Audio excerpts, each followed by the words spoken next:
Hola, ¿cómo están? Espero que muy bien. Yo les quiero contar, ponerles un poco al día de lo que está pasando en el caso de las dos señoras patriotas que yo estoy defendiendo en el juzgado de garantía de Valparaíso, porque ellas están siendo imputadas porque enviaron un correo electrónico a todos los diputados y senadores de izquierda y de derecha reclamando, más bien, es un correo de reclamo y bien respetuoso, eh, reclamando por el proceso constituyente que nos están sometiendo a la fuerza. Como ustedes recordarán, el día 3 de enero se hizo la audiencia de formalización de esta señora. Y en esa audiencia de formalización, el Ministerio Público pidió que las señoras quedaran con arraigo nacional y con prohibición de acercarse a las víctimas. Después de mi alegato, el juez consideró que no ameritaba que a ellas se les impusieran medidas cautelares como esas, como arraigo nacional y prohibición de acercarse a las víctimas. Y ese día yo se los conté a ustedes a través de un en vivo que hice. Bueno, para que a nadie se le quite la capacidad de asombro, el Ministerio del Interior apeló esa resolución y la llevó ante la Corte de Apelaciones de Valparaíso para que de todas maneras a estas señoras, por el simple hecho de enviar un correo, les impusieran estas medidas cautelares. El Ministerio del Interior, encabezado por doña Carolina Toa.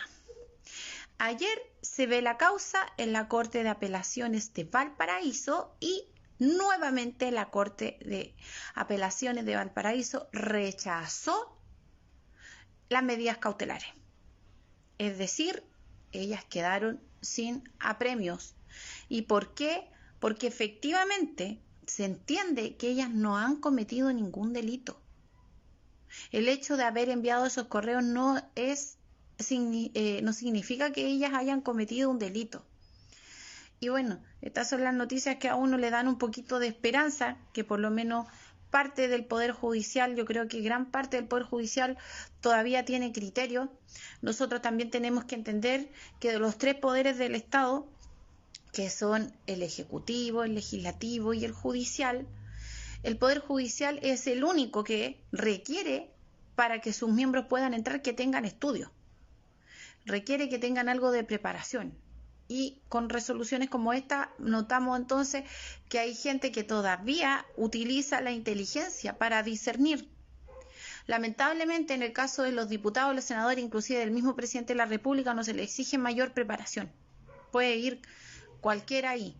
Y no es que yo esté siendo clasista, porque yo conozco gente que tiene octavo básico y que es más sabia que yo y que cualquier otro. Pero el hecho de no tener criterio, de no tener ninguna clase de preparación en el cargo que se va a ocupar, creo que es muy perjudicial y que nosotros debiésemos exigir, tenemos que exigir que los políticos que nos representen, que elijamos, por lo menos tengan una preparación mínima para poder ejercer el cargo. Pero bueno, lo que les quería contar es eso, es que nuevamente la Corte de Apelaciones de Valparaíso le da la razón a mis defendidas y no aplica medidas cautelares. También quiero hacer presente que no fue el Ministerio Público el que apeló, no fue la Fiscalía, sino que fue doña Carolina Toa la que da la orden de que sigan persiguiendo a estas dos señoras y que sigan con el proceso, que además un proceso judicial de esta naturaleza es requete caro e implica muchos recursos que invierte el Estado en perseguir a dos mujeres, mientras que al mismo tiempo la Carolina Toa celebra y aplaude cómo es que indultan delincuentes rematados. Así que para que se hagan una idea de cómo estamos, en un rato más durante el día yo voy a publicar aquí la audiencia de la formalización del 3 de enero para que ustedes puedan escucharla, y les adelanto que ellas quedaron sin medidas cautelares, que ahora en febrero se hará una audiencia para ver su sobreseimiento definitivo, para que esta cuestión termine de una vez. Así es que vamos, que se puede, no se rindan.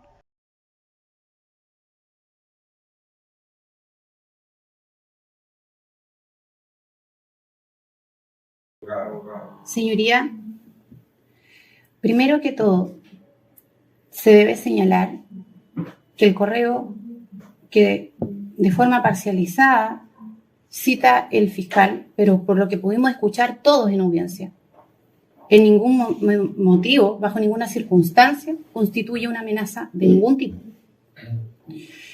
El correo que hemos escuchado es simplemente el ejercicio de las garantías contempladas en el artículo 19, número 14. En ningún caso representa algún grado de riesgo o de peligro en la persona o en la propiedad de ninguno de los destinatarios del correo. De hecho, señoría, es una manifestación cívica completamente ajustada a derecho. En ese sentido, señoría, esta parte todavía no entiende cómo llegamos a esta etapa de formalización, considerando que en el artículo 250, aunque el sobreseimiento se debe pedir después, y lo sé, se debe sobreseer a aquellas personas que han sido formalizadas cuando no hay presencia de un delito. Y aquí no hay presencia de un delito, señoría. Aquí lo que hay es una manifestación política, una opinión. Y el hecho de coaccionar a través de los tribunales de justicia a los soberanos para que se manifiesten en contra de una transgresión constitucional que todos sabemos que están cometiendo en el Congreso no es un delito y por lo tanto no se justifica bajo ninguna circunstancia tener aquí a mis dos representadas. En ese sentido, señoría, las medidas dictadas solicitadas por el Ministerio Público son gravosas y son excesivas. Ellas no constituyen un peligro para la sociedad ni tampoco para los señores parlamentarios. Señoría, lo que aquí se formaliza, a lo que se le pretende dar gravedad, es al hecho de que se les haya enviado un correo señalándoles que se les iría a explicar a sus casas. Eso es sinónimo de diálogo. La Constitución política garantiza el derecho de manifestarse en cualquier lugar sin permiso previo y sin porte de armas. No están exceptuados los domicilios de los diputados y de los senadores de esa garantía. Eso iría en contra del Estado de Derecho y la igualdad en la ley. Si fuese así, señoría, todos nosotros debiésemos sentirnos amenazados cada 4 o cada 8 años cuando diputados y senadores se presentan en nuestras casas a conversar para pedirnos un voto. Creo, señoría, que se está utilizando el Poder Judicial como medio de coacción para mantener calladas a todas aquellas personas que se oponen a lo que se está cocinando actualmente en el Congreso. Y que más bien aquí tenemos dos víctimas, las primeras víctimas, las primeras perseguidas políticas en democracia en Chile por pensar diferente y por plantear este pensamiento de forma respetuosa y conveniente.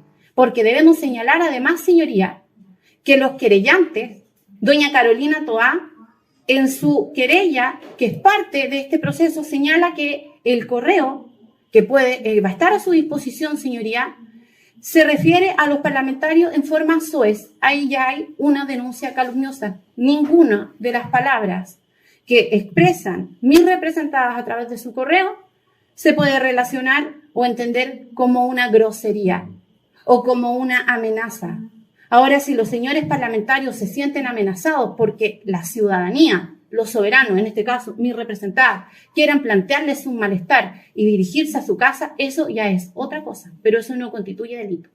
Y por esa razón, señoría, y estando conteste, por lo menos mi representada y yo, y sé que también este tribunal, cuando falle, con los antecedentes que hay, y fundándose en las garantías y los derechos constitucionales, que esta parte se opone rotundamente y ofrece el señalamiento de domicilio, que es lo que ya su señoría dictó como apercibimiento, pero alguna otra medida cautelar, como por ejemplo arraigarlas en el país, impedirles que salgan como si fuesen delincuentes. Además, señoría, ninguna tiene antecedentes penales.